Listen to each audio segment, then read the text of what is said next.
बहुत रोचक चालाकी है ये। Appeal to motives instead of reasons. इसे आसान भाषा में कहें तो इसका मतलब है तुम्हारे तर्क में दम नहीं है, तुम तो ये बात अपने स्वार्थ या छिपे हुए मकसद से कह रहे हो। ये रणनीति काम कैसे करती है? जब सामने वाला मजबूत दलील दे रहा हो और आपको उस दलील को सीधे खारिज करना मुश्किल लगे, तो आप उसका ध्यान कारण से हटाकर इरादे पर डाल देते हैं। मतलब तर्क, ये लॉजिक क्यों सही है? चालाकी, तुम्हें ये लॉजिक सही क्यों लग रहा है? और जैसे ही आप उसके मकसद पर शक डालते हैं, असली तर्क साइडलाइन हो जाता है। उदाहरण, राजनीति में नेता ए कहते हैं हमें शिक्षा बजट बढ़ाना चाहिए। नेता बी कहते हैं अरे ये तो सिर्फ वोट बैंक के लिए बोल रहे हैं, असल में बच्चों की चिंता नहीं है। तो शिक्षा बजट पर असली बहस खत्म, अब चर्चा नेता ए की नीयत पर। ऑफिस में कर्मचारी कहते हैं हमें वर्क फ्रॉम होम ऑप्शन रखना चाहिए। मैनेजर कहते हैं तुम्हें बस घर बैठकर आराम करना है, कंपनी की परवाह नहीं।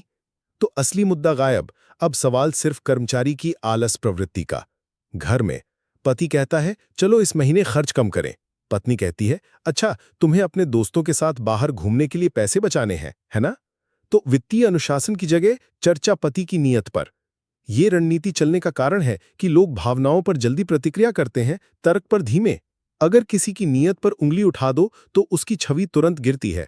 और सबसे मजेदार, आमतौर पर लोग नियत पर लगे आरोप को झूठलाने में ही उलझ जाते हैं और असली मुद्दा वहीं दब जाता है।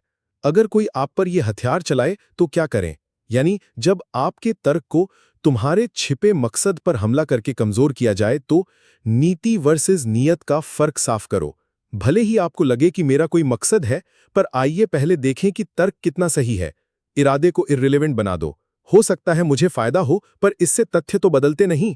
अगर डॉक्टर को दवा बेचने से पैसा मिलता है, तो क्या इसका मतलब है कि दवा काम नहीं करती? हंसी में पलटवार। हाँ, मकसद तो है आपको समझाना, लेकिन अब असली कारण सुनिए। निष्कर्ष, appeal to motives instead of reasons एक चालाकी भरी बहस टेक्निक है, जहां तर्क की बजाय इंसान की नीयत को कटघरे में खड़ा किया जाता है। ये चाल काम करती है क्योंकि इंसान अपनी छवि को बचाने में इतना व्यस्त हो जाता है कि असली बात वहीं रह जाती है। लेकिन अगर आप स्मार्ट हैं, तो आप इस फंदे से बच सकते हैं, तर्क को नीयत से अलग करके।